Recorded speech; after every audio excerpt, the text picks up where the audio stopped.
These aren't legends. They're recorded in the chronicles and court files of medieval Germany. Tonight, we uncover how a society of knights and monks tried to make sense of men who killed without end, and why they saw them not as criminals, but as demons. If you're enjoying this dark journey through medieval Germany, hit that subscribe button. It's free and it helps the channel grow. And for those of you watching who haven't subscribed yet, please tell us why in the comments section. We will like to know. Tell us where you're watching from. Let's see how far these dark tales are reaching. Hit that subscribe button and join the dark side with us. Imagine a country that wasn't really a country at all. Medieval Germany, the Holy Roman Empire. From the Alps to the North Sea, it looked vast and mighty on a map, but inside it was a maze. Hundreds of dukes, bishops, counts, and free cities, each ruling their own patch of land. No strong king, no central police force, no unified law. Just endless borders and endless opportunities for violence. Step outside the fortified walls of Nuremberg or Augsburg, and you were on your own. The forests were deep, the roads were narrow, and the men who roamed them were hungry. Some were disbanded mercenaries, trained killers with no war left to fight. Others were noble-born knights, but knights who had traded honor for robbery. They called them Raubritter, robber knights, and their castles perched on hilltops like vultures waiting to swoop on merchants below. Even emperors like Frederick III or Maximilian I admitted they couldn't truly control their own nobles. Princes and bishops dispensed justice when it suited them, but a single murdered traveler on a lonely road, that was rarely worth their time. The empire's strength was its size. Its weakness was that no one really commanded it. And in this vacuum, killers thrived. Men who murdered not once, not twice, but again and again, free to slip across borders and vanish into the woods. To the villagers who whispered about them, these weren't just criminals, they were monsters. But in this fractured world, justice was slow, and killers could vanish into the forests. Every age invents its own words for monsters. Today, we call them serial killers. Cold, clinical, almost detached. But medieval Germans, they had no science of psychology, no forensic profiles. They used a harsher word, Mercator, the repeat murderer. It was a word whispered in chronicles and court records, heavy with fear. To label a man a mercator was to say he had broken the limits of human cruelty. This wasn't a soldier in battle, killing for cause or pay. This wasn't a neighbor striking down another in a drunken feud. No, this was something worse. A man who killed again and again for reasons ordinary people could not understand, and in numbers too large to be believed. Modern investigators might ask about compulsion, about psychological urges, but in the 16th century, explanation was simpler. These men were outlaws, yes, but more than that. They were predators. A bandit might rob a merchant. A deserter might ambush a farmer. But the mercator did not stop there. He left no witnesses. He returned to kill again, until the deaths piled into dozens, then hundreds. Imagine being a traveler on the road between Nuremberg and Frankfurt. The trees close in, the path narrows, and you know, not from rumor, but from experience, that somewhere out there a mercator waits. Maybe with a blade, maybe with fire, and if he finds you, no one will ever see you again. The danger was magnified by the empire itself. Borders were everywhere. Step across a river or a wooded hill, and you were in another lord's territory. A killer who struck in Swabia could disappear into Bavaria by nightfall, beyond the jurisdiction of one court, protected by the weakness of another. Justice moved slowly, but the Mercator moved quickly. And so, in the minds of villagers and townsfolk, these men were not ordinary criminals. They were something closer to demons in human skin. Because what kind of man, what kind of soul, could slaughter strangers again and again without remorse?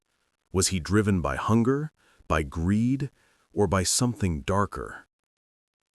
In a world without psychology, the answer was clear. He was not entirely human. Perhaps he was a sorcerer. Perhaps he had sold his soul to the devil. Perhaps he was something worse. The Mercator was a walking riddle, a terror with no natural explanation, a man who killed without end. And so the question haunted the empire. If a man could slaughter endlessly, was he even a man at all? 544 murders. That's the number Peter Niers confessed to. Even if torture twisted the truth, even if the count was inflated, the fact remains, this was no ordinary thief.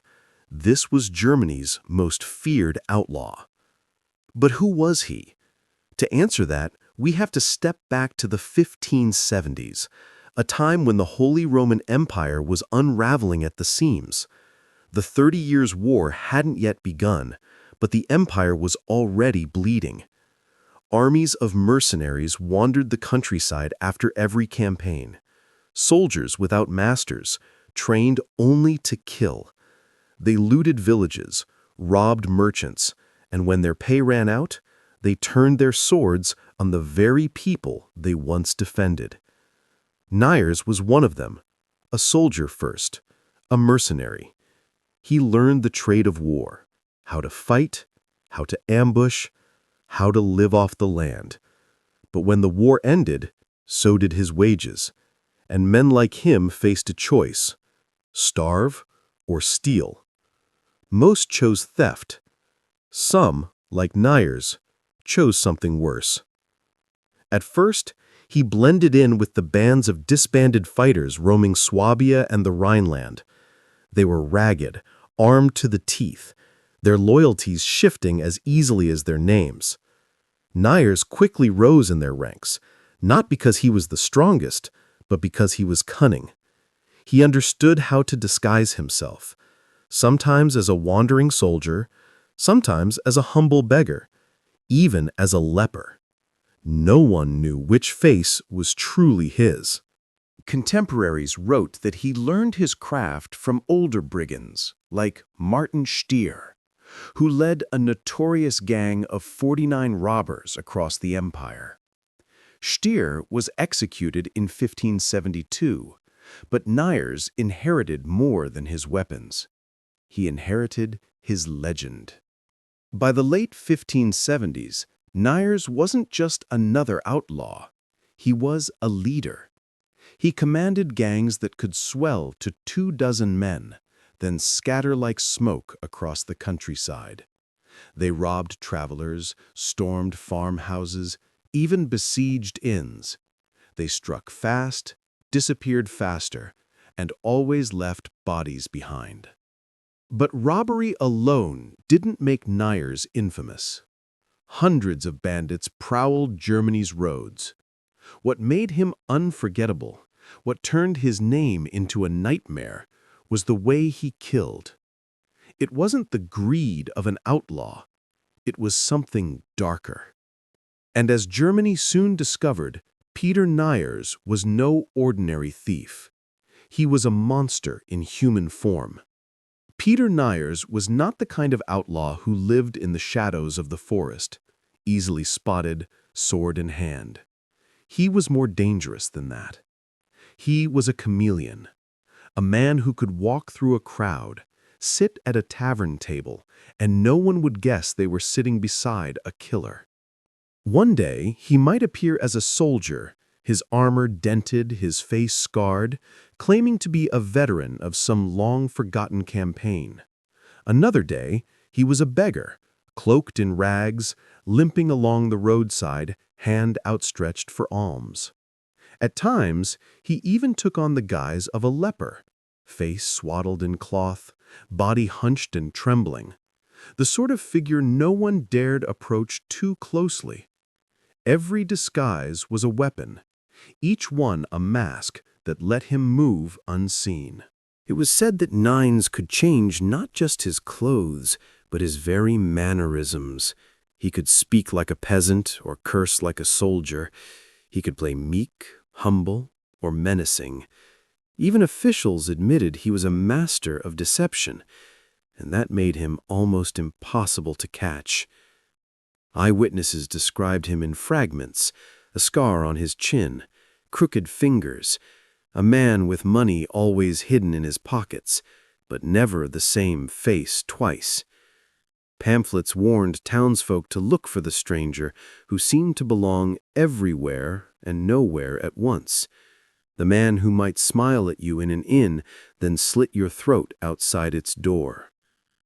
As a bandit leader, Niers commanded gangs that moved like smoke. They could be 20 strong one week, scattered into pairs the next. They struck merchants on lonely roads, ambushed farmsteads, and even besieged inns where travelers thought themselves safe. When they attacked, it was not just theft. Witnesses spoke of bodies left hacked apart, children missing, homes burned to ash. Niers' reputation grew not just because he robbed, but because he killed, again and again. And the bodies mounted until even seasoned soldiers whispered his name. And yet, there was one detail he never abandoned. No matter the disguise, no matter the setting, he carried with him a single bag. To the casual eye, it was nothing unusual, a satchel slung over the shoulder of a traveler. But inside was the secret that would one day betray him. When Peter Niers was finally captured, the authorities wasted no time in putting him to the question. Torture was the standard practice of the day, the rack, the thumbscrews, the red-hot pincers. And under that agony, Niers spoke. He spoke of horrors so vile that even hardened magistrates wrote them down with shuddering hands. He confessed to murder, not 1, not 10, not even 100, but 544 lives. Among them, 24 pregnant women whose unborn children he claimed to have cut from the womb. Their tiny bodies, he said, he used for sorcery, hearts and limbs boiled into potions, charms of invisibility, spells to keep the law at bay. He admitted to cannibalism, to eating the flesh of infants, to feasting on the dainty morsels of human hearts. The pamphlets of the time repeated these details gleefully, each more ghastly than the last, until the image of Niers was no longer that of a man, but of a demon in human form. But here is where we must pause. Torture can make men confess to anything. A prisoner will say what his captors want to hear if it means stopping the screws that splinter his bones. The details of cannibalism, of sorcery, of unborn children cut from wombs, they may have been true, or they may have been fantasies forced out of him by the agony of interrogation. Historians today suspect exaggeration, even fabrication, designed to prove to the public that such a monster could only have been in league with the devil. But yet, beneath the exaggeration, there was a darker truth. Niers did kill. The authorities had enough witnesses, enough evidence, enough corpses in his wake to know this was no ordinary outlaw. The sheer scale of his crimes, even if not the hundreds he admitted to, was enough to spread terror through every town and village of the empire. Because even if the numbers were lies, the terror was real. For years, Peter Niers moved like smoke across the empire. He slipped between states, vanished into forests, reappeared on roads where merchants vanished without a trace. Local lords sent men to catch him, and sometimes they did, at least for a moment. In 1577, he was arrested with several of his gang, but somehow, the records never say how, he escaped. Some whispered it was bribery, others swore it was sorcery. Whatever the truth, the result was the same. Niers was free, and his legend only grew. The empire was buzzing with his name. Pamphlets described him as a bogeyman, a devil with a sword. Parents warned their children that if they misbehaved, Peter Niers would come for them. And travelers swore that in lonely inns they heard songs, grim ballads about the outlaw who murdered more people than anyone could count. He was everywhere and nowhere, a phantom in human form. The authorities, humiliated by their failure to hold him, escalated the hunt. Warrants described him in chilling detail: the scar on his chin, his crooked fingers, the pistols hidden in his trousers, the two-handed sword he carried as if it weighed nothing. But then the warnings became more unsettling. Reports claimed he was a master of disguise. A soldier one week, a beggar the next, a leper no one dared approach. Every face in the crowd might be his. How do you catch a man who can be anyone? For 4 long years he evaded justice. Each time the law closed in, he vanished. Each time his name began to fade from memory, another string of murders reignited the fear. And then, in the late summer of 1581, chance finally betrayed him. Niers arrived in the Bavarian town of Neumarkt. Tired, perhaps too confident, he sought rest. He lodged at an inn called Zum Lamm, the Lamb.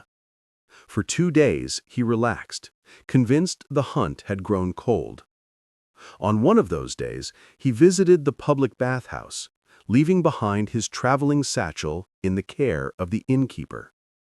At first, no one questioned it. A guest leaving his bag while he bathed was nothing unusual. But someone, an attendant or another bather, thought they recognized him. A scar, a crooked hand, a face that matched the whispers on every warrant sheet. A murmur spread. Could this be Peter Niers himself? The authorities had described him as a wolf in disguise, and now the townsfolk believed the wolf had wandered into their midst. 2 citizens hurried back to the inn. They asked the keeper to inspect the stranger's bag. What they found inside would shatter any illusion that Niers was only a legend, only a story to frighten children. Because in that satchel lay the one piece of evidence that proved the nightmare was real. When Peter Niers was finally captured in Neumarkt, there was no question what fate awaited him. The empire had spent years hunting him, years burying his victims, years spreading his name like a curse. Now that they had him, they would make an example so brutal that no one would ever forget. Execution in the 16th century was not only about ending a life. It was about theater. Punishment was meant to be seen, to be remembered, to frighten anyone who dared follow the same path. And for Niers, the outlaw accused of 500 murders, of sorcery, of cannibalism, death would come slowly, in stages, over 3 long days. On the first day, they brought him into the public square. Crowds gathered, children hoisted on shoulders, merchants shutting their shops to watch. The executioners came forward with red-hot pincers. 10 times they tore into his flesh, ripping strips from his arms, his chest, his thighs. The smell of burning skin filled the air as boiling oil was poured into the wounds. Each scream was a warning, each drop of blood a message. This is what happens to monsters. On the second day, his torment continued. They smeared his feet with grease, tied him down, and roasted them slowly over burning coals. Imagine it, a man being cooked alive, not all at once, but inch by inch, the fire creeping upward while the crowd looked on. The chronicles say his cries echoed through the square until his voice broke into hoarse silence. The third day was the end. They bound him to the breaking wheel, the most feared instrument of justice in medieval Germany. A massive cartwheel was lifted high, then slammed down across his body. Once, twice, 42 times. Bone after bone shattered. Normally 8 or 9 strikes were enough to kill a man. Niers endured 42. His body twisted into something unrecognizable, his life clinging by threads. And still, the punishment was not over. Finally, they quartered him, cutting his body into 4 parts and raising his head on a stake as a trophy. For the crowd, it was both horror and relief. Horror at the spectacle of a man destroyed before their eyes. Relief that the bogeyman who haunted their roads, their inns, their children's nightmares, was finally gone. Pamphlets spread the news across the empire. Ballads retold the screams and the fire.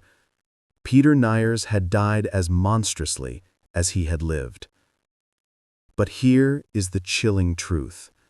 Niers's death did not end the fear. His ashes smoldered, his body scattered, but the terror remained. Because even as the wheel splintered his bones, Germany discovered something far worse. Peter Niers was not the last. 964 murders. That is the number Christman Genipperteinga was said to have confessed to. A number so high, so grotesque, it sounds impossible. More than Peter Niers, more than any other name whispered in the Empire's chronicles. If true, it makes him one of the deadliest killers in history. But who was he? And was he even real? To find Christman, we step into the year 1581, a land already haunted by violence. The Rhineland was scarred by decades of conflict.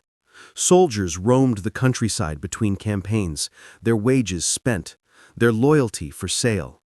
Roads that once carried merchants and pilgrims had become hunting grounds for bandits. Every town was a fortress. Every forest was a place of fear.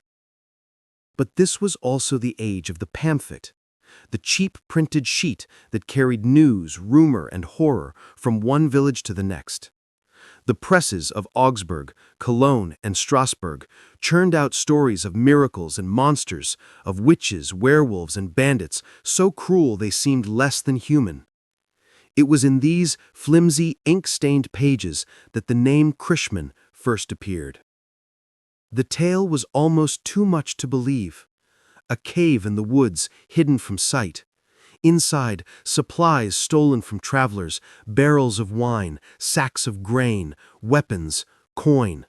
And deeper still, the bones of the dead. Hundreds upon hundreds, stripped clean by time. According to the pamphlets, Christman had lurked there for years, striking from the shadows, killing without end, hoarding his loot like a dragon of flesh and blood. But pamphlets were not chronicles. They were not legal records. They were sold on fear, on shock, on stories so wild they spread like fire from town to town. Christman Genipperteinga may have been a real man, a bandit leader who terrorized the Rhineland. Or he may have been something else entirely, the invention of printers who knew that in an empire already trembling from Niers's crimes, nothing sold faster than another monster. 964 murders, a number that sounds like myth and yet perhaps not, because some details in the pamphlets were too precise, too localized to dismiss entirely. And so the question lingers in every historian's mind. Did Christman Genipperteinga truly exist, or was he Germany's darkest fairy tale? But to answer that, we must descend into the cave itself. If the pamphlets are to be believed, Christman Genipperteinga lived not in a castle, nor in a town, but in a cave, a hollow in the hills of the Rhineland, hidden by trees and darkness. Inside he stored the fruits of his endless raids, sacks of flour, barrels of beer, weapons torn from murdered soldiers, and piles of stolen coins. But that was not all the cave held. The story spoke of a woman, his wife, though more likely a captive, taken by force and held against her will. Some said he bore him children. Some said those children were murdered in the same cave, their small bodies hidden among the bones. It was an image that horrified readers then as much as it does us now, a household of terror carved into rock where innocence could not survive. The details were lurid. Corpses stacked like firewood, skulls scattered across the floor, trophies taken from victims, belts, boots, rings still clinging to bone. To his contemporaries, the cave was proof that Christman was less a man than a beast. In the minds of ordinary villagers, it echoed the darkest of fairy tales. Like the witch in Hansel and Gretel, Christman lured travelers into the woods, only to devour them. His lair was the stuff of nightmares, half den, half graveyard. Of course, historians remind us to be cautious. The pamphlet writers thrived on horror, and their details often read like theater. Did a woman truly live in that cave? Were children really slain there? Or were these details designed to sharpen Christman's inhuman image, to make him the very symbol of everything that terrified people about the forests: isolation, lawlessness, and death? But even if the stories were exaggerated, they struck at a real truth. To live in the shadow of Germany's woods in the 16th century was to live with constant fear. The forests seemed endless, filled with bandits, wolves, and worse. Christman's cave, whether it existed exactly as described or not, was the perfect stage for those anxieties. It was the nightmare home, lurking just out of sight. And yet, for all the pamphlets, for all the whispers, Christman's downfall did not come from soldiers or hunters, nor from the lords who swore to bring order. No, the end came from inside the cave itself. Because, in the end, it was his own wife who betrayed him. The end of Christman Genipperteinga came not from soldiers nor from noble courts, but from the woman forced to live at his side. After years of captivity in his cave, she saw her chance. Some stories say she escaped by night. Others say she tricked him, slipping away while he was drunk with stolen wine. The pamphlets describe her flight as desperate, terrified, each step leading her closer to freedom and to vengeance. She is said to have left a trail behind her, crumbs of bread, even peas scattered on the ground, like the children in Hansel and Gretel. Only this time, the trail did not lead deeper into the forest, it led out. It led to men with swords and muskets, eager to hunt the beast whose name haunted every village. Guided by her directions, armed men marched to the cave. They came cautiously, weapons drawn, knowing that Christman might fight like a cornered wolf. But when they stormed the hollow, what they found was not resistance, but horror. The cave was crammed with loot, a dragon's hoard of human misery. Barrels of stolen beer, sacks of flour, heaps of coin and jewelry taken from the dead.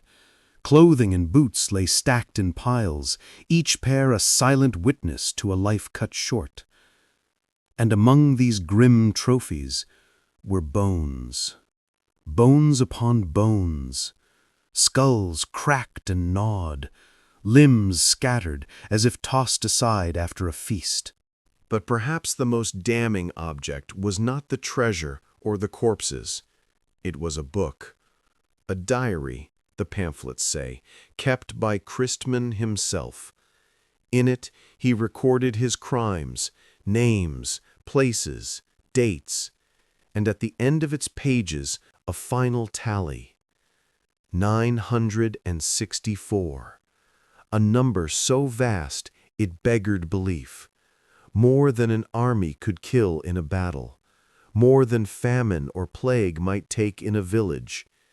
It was not merely a confession, it was a boast. And the diary held a number too terrible to believe. If Peter Niers' death was horrific, Christman Genipperteinga's was beyond imagination. According to the pamphlets, when he was finally dragged from his cave, his crimes demanded not an execution, but a spectacle. The authorities decreed the most feared sentence of all, the breaking wheel. But for Christman, it would not be 1 day of torture, it would be 9. 9 days, 9 sunrises and sunsets. Each morning he was brought back to the wheel, his body twisted, his limbs shattered, his wounds reopened. On the first day, his arms were smashed. On the second, his legs. By the third, most men would already have been dead. But the pamphlets claimed he lingered, hour after hour, screaming as the executioners struck again. By the 6th day, he was said to have begged the crowd for death, but the wheel turned on. Could any man endure 9 days on the wheel? Historians are skeptical. Some argue the tale is impossible, that no human body could last so long without food, water, or mercy. More likely, the truth was shorter, the agony condensed into hours or perhaps a single day. But the pamphlet writers were not after truth.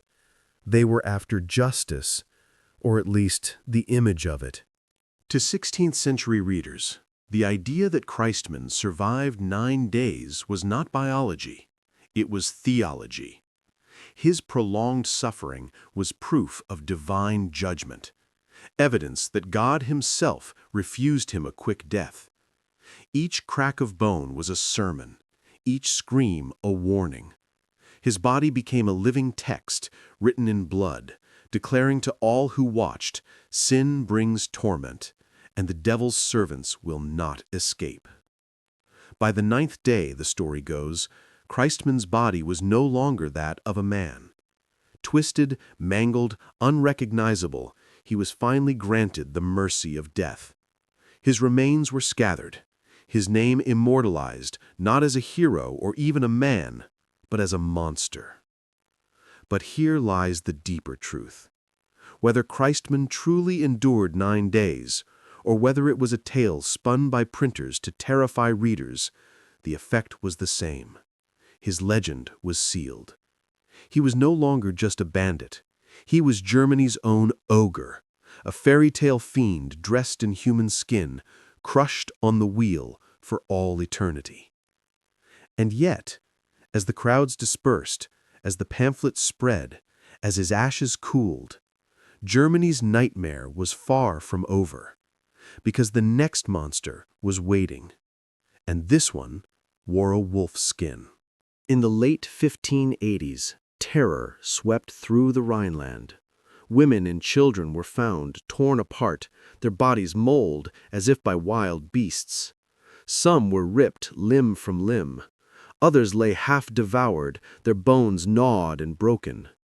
To villagers, it seemed no ordinary predator could be responsible. Wolves had always prowled the forests of Germany, But this was something different, something worse. The year was 1589, and Cologne lay at the heart of it. The city was already a tinderbox of fear. The wars of religion had scarred the land. Famine and plague stalked the countryside, and above all, suspicion poisoned the air. The witch hunts were at their height. Neighbors accusing neighbors, confessions dragged from the rack, and courts eager to prove that the devil himself walked among men.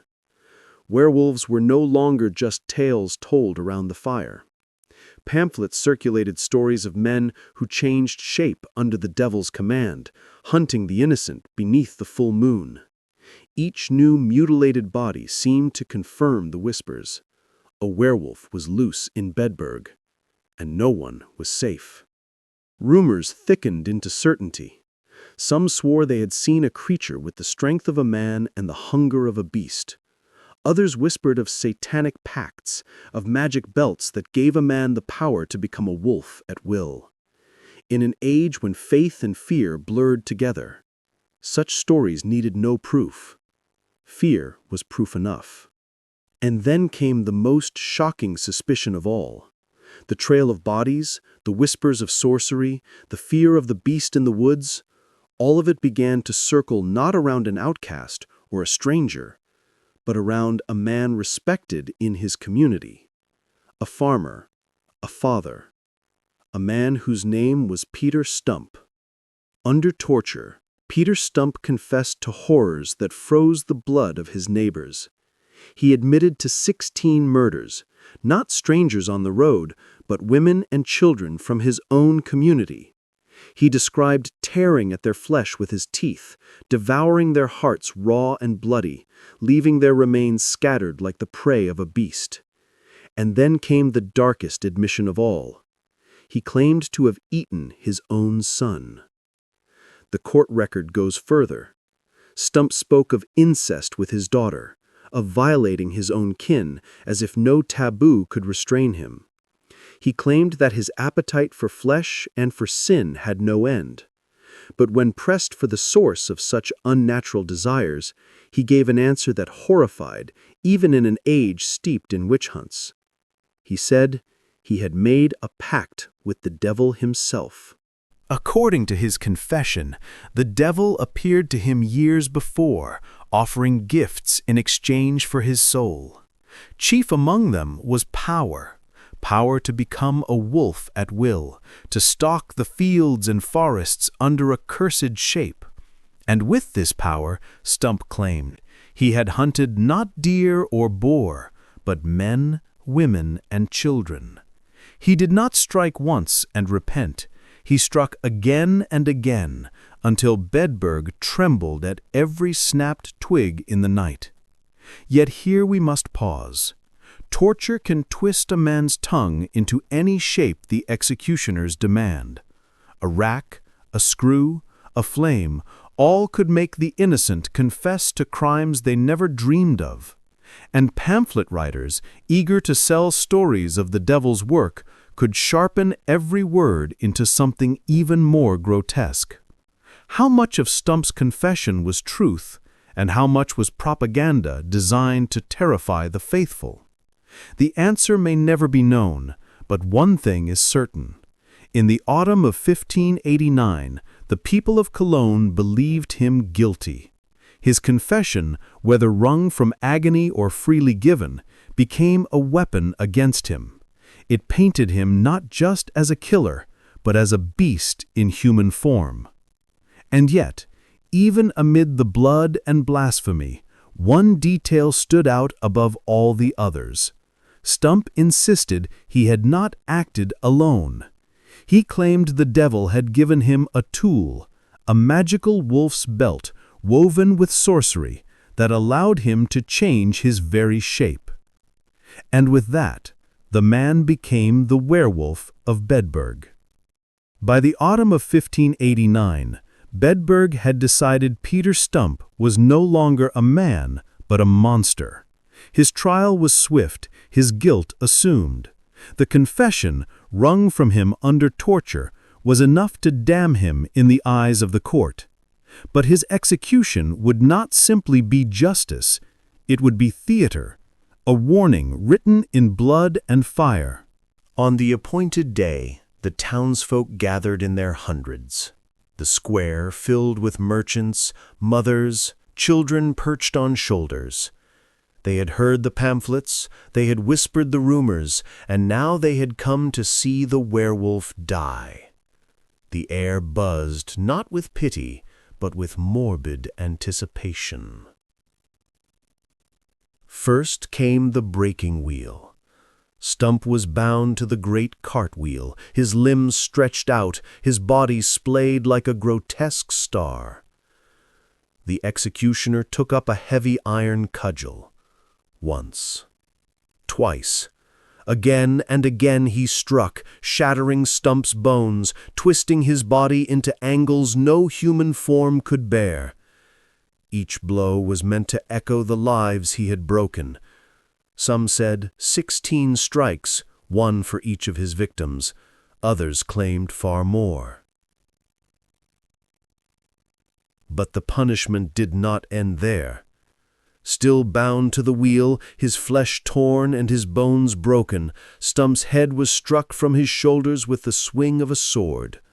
Blood spilled across the square, but even that final blow was not enough. His body, along with the bodies of his daughter and his mistress, accused as accomplices in his sins, was cast onto a pyre. Flames rose, consuming them all, as the crowd watched in grim silence. For Bedberg, this was not merely punishment, it was purification. The werewolf was reduced to ash, his kin burned with him, as though the fire itself might cleanse the land of his presence. But the authorities were not content to let his memory die with the smoke. They wanted the world to see what had become of the beast of Bedburg. And so they took his severed head, mounted it upon a tall stake, and fixed it to the snout of a wooden wolf. There it leered over the roads, a grisly effigy, part man, part beast, warning every traveler who passed that evil had walked here, and this was its end. Yet even in death, Stump's head haunted Germany, mounted on a wolf effigy for all to see. He married them. Then he killed them. That is the brutal legacy of Simon Flasher, a name inked into the pamphlets of the 16th century. He did not hunt strangers on lonely roads, nor strike down travelers in the forest. His victims were the women who trusted him most, wives who took him into their homes, into their beds, into their lives. And when the vows were spoken, when the doors were closed, Flasher ended them. We know his story not from court records, but from the printed pages of a pamphlet that catalogued Germany's murderers like a catalogue of nightmares. It was the age of cheap print, when presses churned out tales of wonders and horrors in equal measure, from witches burned at the stake, to werewolves roaming the woods, to bandits who left trails of blood behind them. Pamphlets were the news of the common people, and in those pages Simon Flasher took his place among the monsters. The details are scarce, the numbers uncertain, but the pattern was clear. Flasher courted women, promised them marriage, and once he had them, he killed them. Was it greed? A desire for dowries or property? Was it cruelty for its own sake? The pamphlet does not say. All it gives us is a portrait of a man who turned the most sacred of vows into a weapon. And that silence, the gaps, the unanswered questions, is what makes Flasher's story so haunting.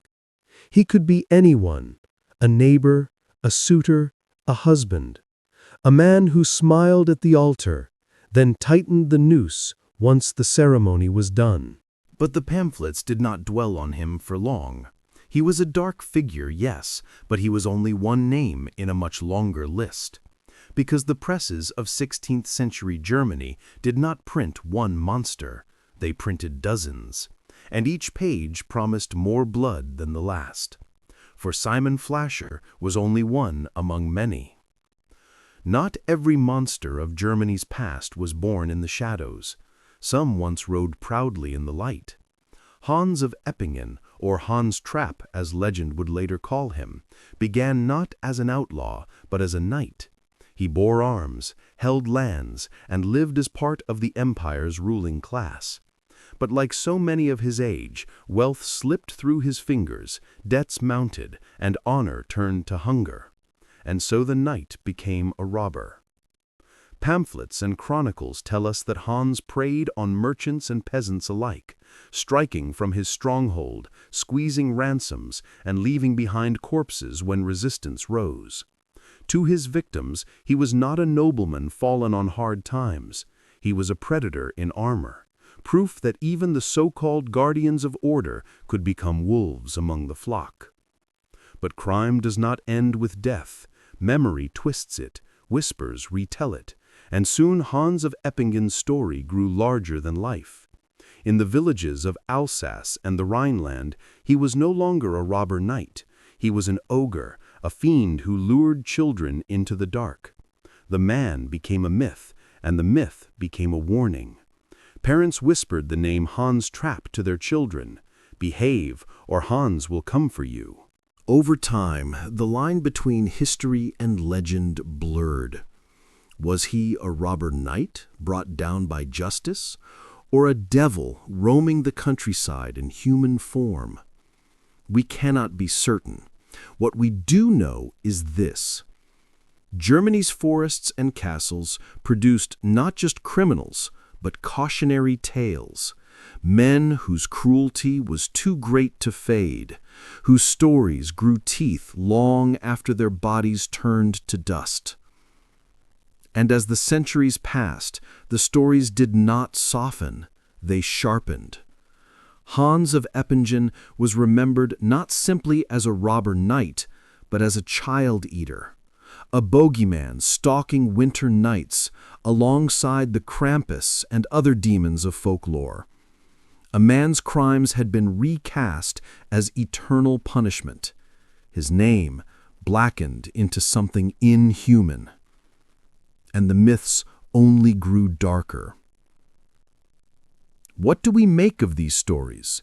Peter Niers with his satchel of horrors, Christman Genipperteinga with his cave of corpses, Peter Stumpf, the werewolf of Bedburg, Simon Flasher, the murderous bridegroom, Hans Trap, the robber knight turned ogre, Poppydon and Leipold lurking as shadows in the north. Were they men of flesh and blood, or specters conjured by fear, torture, and the hungry presses of pamphleteers? Part of the answer lies in the empire itself. Medieval and early modern Germany was not a nation, but a patchwork. Hundreds of lords, princes, bishops, and knights, each ruling their own corner. Law was scattered, justice slow, and borders porous. In such a world, real killers could thrive. Bandits, deserters, and robber knights did stalk the roads. They did burn farmsteads, butcher travelers, and vanish into the forests. Behind the myth, there was always a shadow of truth. And yet myth swallowed fact. Pamphlets exaggerated numbers, turned men into monsters, and recast outlaws as ogres and werewolves.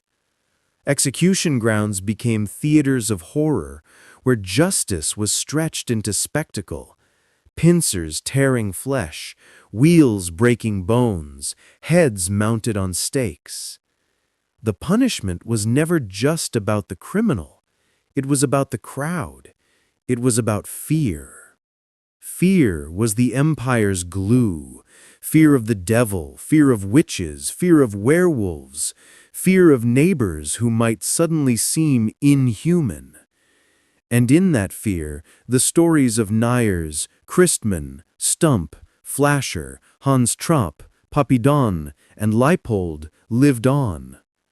They were not simply men to be condemned.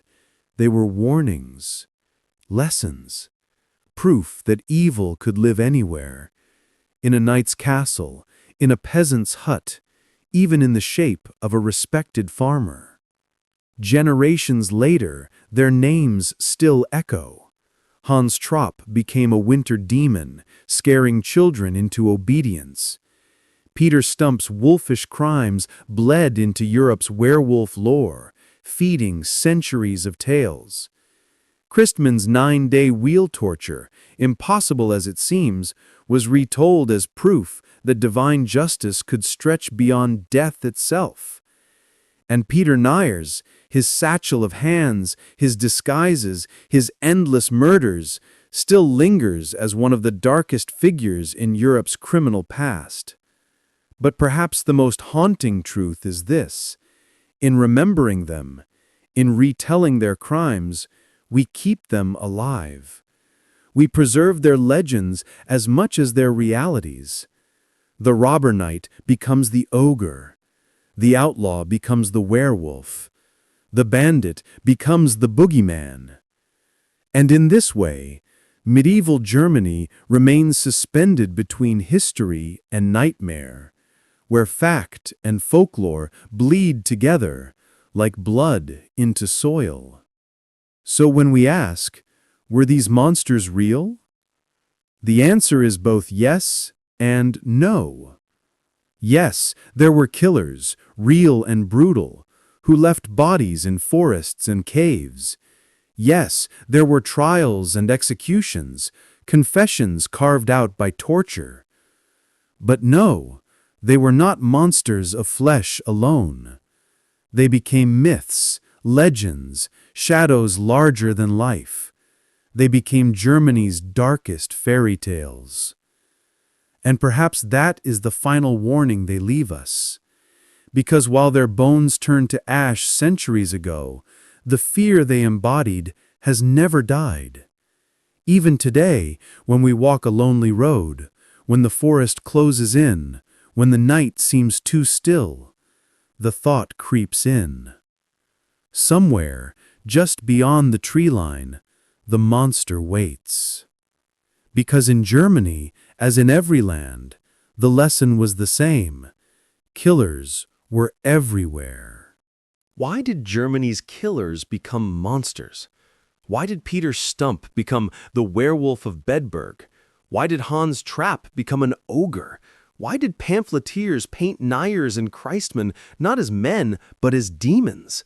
The answer lies in the human struggle to explain cruelty. Cruelty so senseless that it seemed impossible it could come from one of our own. For villagers in the 16th century, murder was not new. Death was everywhere: war, famine, plague. But those deaths, however brutal, could be understood. They had causes: an army marching through, a harvest that failed, a sickness sent by God. What could not be understood was the man who killed without reason, the outlaw who butchered strangers, the bandit who murdered children, the neighbor who devoured his own kin. That kind of cruelty shattered the frame of ordinary life. It demanded an explanation, and in the worldview of the time, only one explanation fit: the devil. The church taught that Satan walked the earth, that he recruited servants, that he twisted men and women into his instruments. When a killer like Peter Niers confessed, under agony, that he had murdered hundreds, people believed it because it matched their theology. The devil had found a vessel. The same with Christman Genipperteinga. His cave, filled with bones, became proof not only of greed, but of a pact with hell. And Peter Stumpf's wolf belt? It explained the unexplainable. It turned one man's crimes into evidence of cosmic warfare between God and Satan. In this way, demonization served two purposes. It explained the senseless, and it comforted the living. Because if killers were not truly men, but demons, then ordinary people could believe they were safe from becoming like them. Evil was external. Evil wore horns, or a wolf's skin, or carried a satchel of severed hands. Evil was something you could burn at the stake, or smash on the wheel, or mount on a wooden wolf for all to see. But the truth was never that simple. Pamphlet writers exaggerated numbers. Torture twisted confessions into grotesque theater. And yet, beneath the myths, there was always a real man, a soldier turned outlaw, a farmer who killed his neighbors, a knight who preyed on the weak. The devil may have been invoked, but the hand that held the knife was human.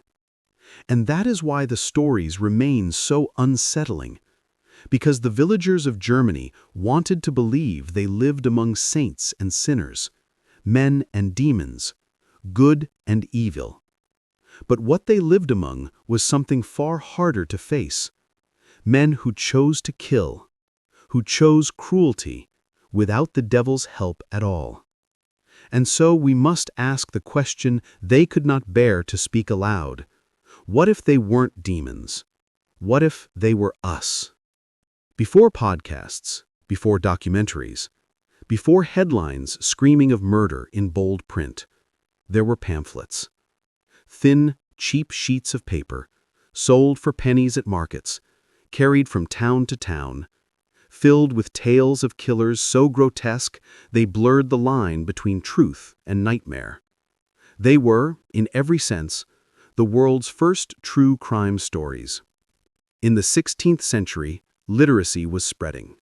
Printing presses in Augsburg, Nuremberg, Cologne, and Strasbourg were busy not just with Bibles and sermons, but with stories the common people craved, accounts of wonders, miracles, disasters, and above all, crimes. The death of a thief, the execution of a witch, the confession of a murderer. These were stories that sold. Pamphlets transformed men like Peter Niers, Christman, Genipperteinga, and Peter Stumpf into larger-than-life monsters. A pamphlet could turn a robber into a werewolf, a bandit into a cannibal, a killer into an ogre. It didn't matter if the numbers were exaggerated, if torture twisted the confessions. What mattered was the story. A tale that could be read aloud at taverns, whispered by candlelight, or pinned on a church door to remind everyone that evil walked among them. We might be tempted to laugh at the lurid exaggerations, a man who murdered 900 people, another who survived 9 days on the breaking wheel. But should we? Pamphlets were not so different from our own media. Today we scroll headlines of serial killers, binge-watch documentaries about unspeakable crimes, share podcasts about cannibals, cult leaders, and predators. We say it is education, that we want to understand. But just like the readers of the 16th century, we are drawn to horror because it grips us, because it frightens us, because it reminds us of the thin line between order and chaos. Print culture gave people a way to frame their fear. When a killer was executed, the pamphlet carried the story into every household, confirming that justice had been done. And yet, the same pamphlets kept the fear alive, feeding the idea that another monster might already be out there, waiting in the woods, watching the road. In this sense, the presses of Germany laid the foundation for something we still live with today, the cult of the killer, the fascination with the monstrous, the endless retelling of crimes long after the bones have turned to dust. We print them, we share them, we consume them, because these stories never die. And that leads us to the question we cannot escape. In every age, from pamphlets sold at market stalls to podcasts downloaded by millions, we keep retelling these stories. The question is, why? The monsters of medieval Germany are dust now, their bones long buried, their names half forgotten. But their stories remain. Stories of killers who became legends, and legends that became nightmares. If you've walked with us this far, through forests, caves, and execution grounds, then you know, history is never safe. It hides its terrors in plain sight, waiting to be uncovered. So if you want to keep uncovering the darkest chapters of our past, the myths, the crimes, the truths too terrible to forget, then join us here. Subscribe, share this story, and step with us into the shadows of history, because the past has not finished speaking, and neither have we.